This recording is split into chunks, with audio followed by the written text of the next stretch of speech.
Today we are going to discuss about consumer surplus. Already we discussed law of diminishing marginal utility, law of equal marginal utility. All these theories, concepts are consumption analysis. Third concept, consumer surplus. The concept of consumer surplus was originally introduced by the classical economist, but it later modified by Givens and Jules Dubit. He was an engineer, French engineer and also economist in the year 1844. Whatever may be, the most refined form of the concept of consumer surplus was given by Alfred Marshall. Previous theories also modified, refined by Alfred Marshall. Likewise, this theory also refined, modified by Alfred Marshall. Then this concept, consumer surplus, is based on the law of diminishing marginal utility. When we take a more and more unit of commodity, what will happen to marginal utility? Goes on declining. அந்த concept படி இந்த consumer சர்ப்ளஸும் design பண்ணியிருக்கிறாங்க. Definition of consumer surplus. Alfred Marshall defined the consumer surplus as excess of price which a person would be willing to pay a thing rather than go without the thing. Over that which he actually does pay is an economic measure of this surplus of satisfaction. This may be called a consumer surplus. Definition, the first consumer surplus concept நான் என்ன சொல்லிடுறேன். Or a person, assume that yourself you are going to buy a shirt for birthday, you are going to give for shirt rupees 1000, but actually the market price of you are going to buying shirt is 800. 1000 ரூபா ஒரு ஷர்ட்டை கொடுத்து வாங்கணும்னு நினச்சிருக்கிறேன். ஆனால் மார்க்கெட்டில் ஆக்சுவலாக 800 தான் விற்கிறாங்க. ரிமைனிங் த 200 இருக்கு இல்லையா, that is called consumer surplus. உனக்கு அந்த 200 எக்ஸஸாக இருக்குது. அதுதான் அந்த டெஃபினேஷனில் சொல்லியிருக்கிறாங்க. ஒரு பொருளை கண்டிப்பாக விலை கொடுத்து வாங்கியே தான் ஆக போகிறோம். அது நீ வில்லிங் டு பே எவ்வளோ கொடுக்க நினைக்கிறன்றது மார்க்கெட்டில் ஆக்சுவலாக எவ்வளோ இருக்குன்றதை பொறுத்து தான் அந்த கன்சியூமர் சர்ப்ளஸ் இருக்கும், மெஷர் பண்ணுவாங்கன்றதான் இந்த டெஃபினிஷன் மார்ஷல் கொடுத்தது. இந்த தியரிக்கும் அசம்ஷன்ஸ் எல்லாம் இருக்குது. Marshall assume that utility can be measured. எப்படி நம்பர்ஸில் மெஷர் பண்ணுறாங்களே அதுதான். Then the utility of money of consumer remains constant. There are no substitute for the commodity in question. நீ இப்போ ஷர்ட் பிடிச்ச ஷர்ட் வாங்க போகிறேன்னா அங்கே கடையில் போய் மாறிடக்கூடாது. அதான் no substitute. And the taste, income, character of consumer do not change. அந்த ப்ராடக்ட் வாங்கி அதை யூஸ் பண்ணுற வரையும் உன்னோட கேரக்டர், டேஸ்ட், இன்கமில் சேஞ்சஸ் இருக்கக்கூடாது. And utility of one commodity does not depend upon the other commodities. நீ கன்சியூம் பண்ண போகிற கமாடிட்டி வேறு எந்த கமாடிட்டி டிபெண்ட் பண்ணியிருக்கூடாது. இந்த 5 அசம்ஷன்ஸ் ஃபுல்ஃபில் ஆச்சுன்னா தான் இந்த தியரி அப்ளிகபிள் ஆகும் ப்ராக்டிக்கல் லைஃப்க்கு. இந்த தியரியோட எக்ஸ்ப்ளனேஷன் பாரு. The concept of consumer surplus can be explained with the help of an example. அந்த ஷர்ட் சொல்லியிருந்தாலும் அதே வச்சு தான் சொல்லியிருக்கிறாங்க. Suppose a consumer want to buy an apple. நம்ம ஷர்ட் பார்த்துருந்தோம், இங்கே ஆப்பிள் சொல்லியிருக்கிறாங்க. He is willing to pay how much? rupees 4. rather than go without it. வாங்காமல் போகக்கூடாதுன்னு முடிவு பண்ணி 4 ரூபா கொடுக்கலான்னு சொல்லிட்டு ரெடியாக இருக்கான். But actual price in the market is rupees 2. Hence, what is the consumer surplus? 2. Good. That is potential price. Willing to pay 4. Actual market price 2. Then 4 minus 2 equal to 2. The 2 excess is your consumer surplus. Your surplus. That is called consumer surplus. Thus, the consumer surplus is the difference between price that consumer is willing to pay.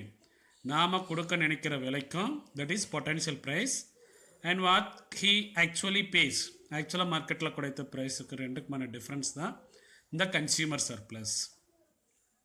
Formulas இருக்குது. Consumer surplus is equal to what a person is willing to pay, that is potential price. அதை எதில் minus பண்ணோன்னா what he actually base, அதை கீழே கொடுத்துருக்காங்க பாரு. CS consumer surplus is equal to potential price minus actual price. நாம் கொடுக்க நினைக்கிற விலைக்கும் மார்க்கெட்டில் ஆக்சுவலாக நாம் கொடுத்த விலைக்குமான டிஃப்ரென்ஸ் தான் கன்சியூமர் சர்ப்ளஸ். இதை மேத்தமெட்டிக்கலாக சொல்லலாம். Consumer surplus is equal to total utility minus price into quantity. அதை நெக்ஸ்ட் எக்ஸ்ப்ளனேஷனில் பார்க்கலாம். திஸ் இஸ் வாட் கன்சியூமர் சர்ப்ளஸ்க்கான schedule. First column mention apple, that is units of commodity. How many apples we are going to buy? 5 apples. Second column willing to pay or potential price, nothing but marginal utility. Marginal utility is goes on decreasing. 6 5 4 3 2 அப்படின்னு சொல்லிட்டு decrease ஆகிட்டே போகுது. Total increase ஆச்சுன்னா margin என்னவாகும்? Decrease ஆகும். Actually in market price is ₹2. 5 ஆப்பிள்லையுமே என்ன ப்ரைஸில் தான் விற்கிறாங்க? ₹2 தான் விற்கிறாங்க. ஸோ டோட்டல் யூட்டிலிட்டி எவ்வளோ ஆயிருக்குன்னா 20. ₹20 கொடுக்க நினைக்கிறேன். எவ்வளோ ப்ரைஸ்? டோட்டல் ப்ரைஸ் பார்த்தீங்கன்னா ₹10. அப்போ ரிமைனிங் 10 கன்சியூமர் சர்ப்ளஸ். ஒவ்வொரு ஆப்பிளுக்குமே எவ்வளோ சர்ப்ளஸ்? ஃபஸ்ட் ஆப்பிளுக்கு ₹6 கொடுக்க நினைக்கிறேன், ஆனால் actual price 2. The remaining 4 is your surplus. Second apple ₹5 கொடுக்க நினைக்கிறேன், ஏன்னா ஆக்சுவலாக ₹2 விற்கிறாங்க. 3. இது மாதிரி என்ன செஞ்சுட்டே இருக்குது? கன்சியூமர் சர்ப்ளஸ் குறைஞ்சிட்டே வருது. எப்போனா நீ வில்லிங் டு பே கொடுக்க நினைக்கிற விலை குறைய கன்சியூமர் சர்ப்ளஸும் குறையும். கொடுக்க நினைக்கிற விலை அதிகமாக இருந்துச்சுன்னா கன்சியூமர் சர்ப்ளஸும் அதிகமாகும். அடுத்து here the total utility, T is a total utility, P is a price and Q is a quantity of commodity. The measurement of consumer surplus illustrated in the above table. அதோட explanation கொடுத்துருக்காங்க பாரு. The consumer is willing to pay ₹65432 அப்படின்னு சொல்லிட்டு குறைஞ்சிட்டே வரும்னு சொல்லியிருந்தோமா? அதுதான் 65432ன்னு சொல்லிட்டு. Hence he is willing to pay, that is potential price. டோட்டலாக எவ்வளோ? ₹20. ₹20 for apples, but he actually pay ₹10. எப்படின்னு பார்த்தீங்கன்னா ₹2 5 apples, 1 2 3 4 5. So 5 into 2 equal to 10. ஆக்சுவலாக ₹10 தான் கொடுத்துருக்கான், 5 apples வாங்கியிருக்கான். This is call. So 20 minus 10 equal to 10. that is his excess surplus. Formula கொடுத்துருக்கான் பாரு. Consumer surplus is equal to total utility minus actual price, that is P, units of commodity Q, quantity எவ்வளோ வாங்குறன்றது.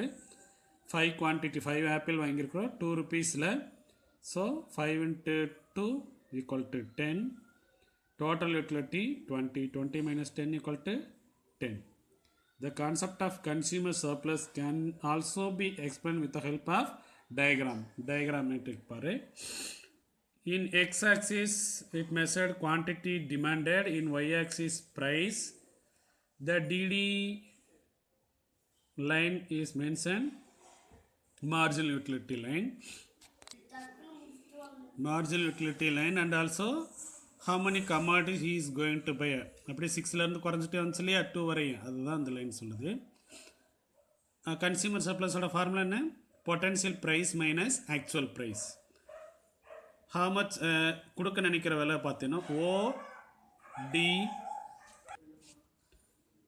Potential price consumer கொடுக்க நினைக்கிற பார்த்தீங்கன்னா ODCQ.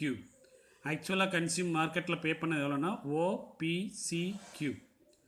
ரெண்டே minus பண்ணால் நமக்கு என்ன கிடைக்கும்? PDC. This area is showing consumer surplus. Potential price minus actual price, we can get consumer surplus. Diagrammatic explanation given. In x-axis shows the amount demanded, quantity demand சொல்லியிருந்தாலும் அது, and y-axis represents the price P. DD1 shows the utility which the consumer derives from purchase of different amounts of commodity, that is 6 5 4 3 2 அப்படி சொல்லிட்டு வாங்கிட்டு வந்தோம் இல்லையா, அதுதான்.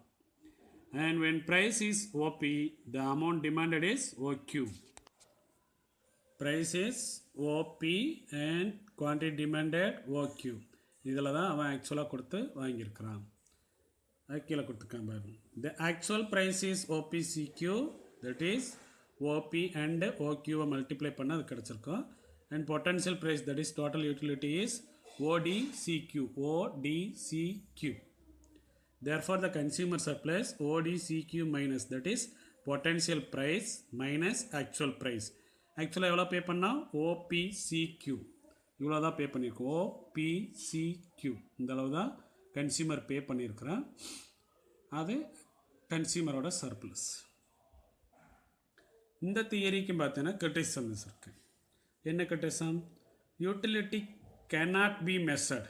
Assumption என்ன படிச்சிருந்தோன்னா யூட்டிலிட்டி கேன் பி மெஷர்ட், நம்பர்ஸில் மெஷர் பண்ண முடியும்னு சொல்லி மார்சல் சொல்லியிருந்தார். ஆனால் இங்கே கிரிட்டிக்ஸ் குறை சொல்கிறாங்க. என்ன சொல்லியிருக்கிறாங்கன்னா utility can not be measured.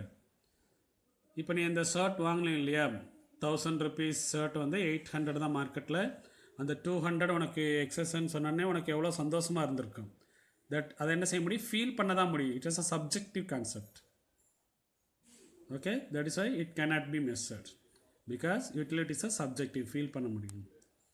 And marginal utility of money does not remains constant. Marginal utility என்ன செய்யாது? கான்ஸ்டண்ட்டாக இருக்காது. It may change over a time, மாறிட்டே இருக்கு. And potential price is internal. Third criticism is potential price is internal. It might be known to the consumer himself. நாம் எவ்வளோ கொடுக்க நினைக்க வில்லிங்காக இருக்குன்றதே அவனுக்கே தெரியும். அதனால் இந்த அசம்ஷனும் ராங் அப்படின்னு சொல்லியிருக்கிறாங்க.